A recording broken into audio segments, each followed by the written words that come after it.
السلام علیکم ورحمۃ اللہ وبرکاتہ۔ عزیزان محترم، میں آج آپ کو وضو کے فرائض کے بارے میں بتانے جا رہا ہوں کہ وضو کے کتنے فرائض ہیں، وضو میں کیا کیا چیز فرض ہیں اور وضو کا طریقہ کیا ہے۔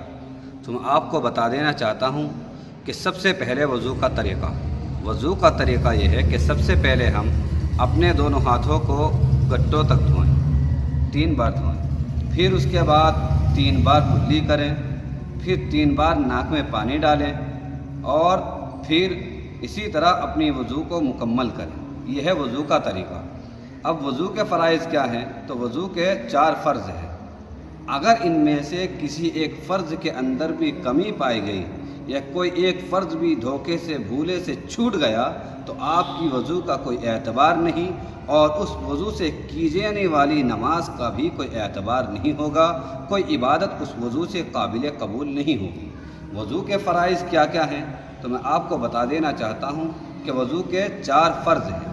نمبر 1، پیشانی کے بالوں سے تھوڑی کے نیچے تک ایک کان کلو سے دوسرے کان کلو تک پورا چہرہ دھونا۔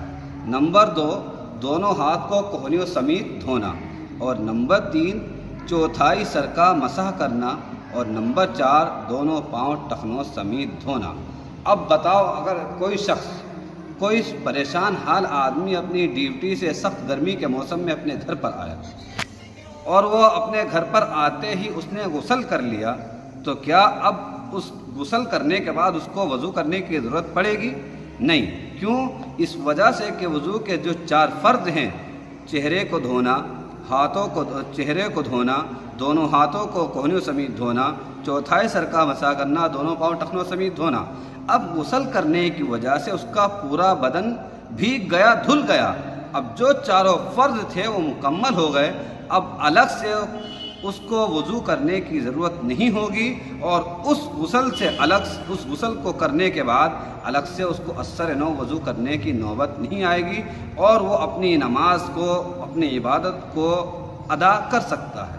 اسی طریقے سے دوسرا مسئلہ یہ ہے، اگر کوئی شخص سخت بارش ہو رہی ہو اور بارش کے پانی میں مکمل طور پر بھیگ گیا ہو تو کیا اب وہ شخص وضو کرے گا؟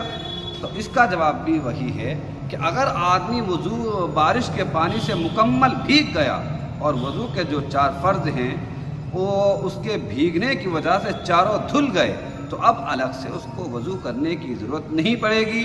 وہ اس کو جو بارش کے پانی سے وہ بھیگا ہے، اس بھیگنے کی وجہ سے وہ اپنی عبادت کو ادا کر سکتا ہے، اپنی نمازوں کو پڑھ سکتا ہے، اس کی وجہ سے اس کی نماز قابل قبول ہوگی اور اس بھیگنے کی وجہ سے بارش میں جو مکمل طور پر بھیگ گیا ہے اس سے اپنی تمام طرح کی وہ عبادت بھی ادا کر سکتا ہے۔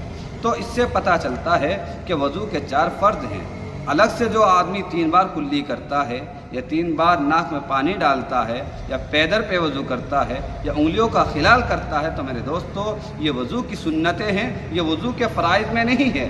اگر کوئی شخص ان سنتوں کو ادا نہیں کرتا، وضو کے فرائض کو مکمل کر لیتا ہے، تو ایسا نہیں ہے کہ اس کی وضو مکمل نہیں ہوئی، بلکہ فرائض کے ادا کرنے سے اس کی وضو مکمل ہو جائے گی، چہ جائے کہ سنت کے چھوٹنے سے اس کے ثواب میں کمی آ سکتی ہے۔ السلام علیکم ورحمۃ اللہ وبرکاتہ۔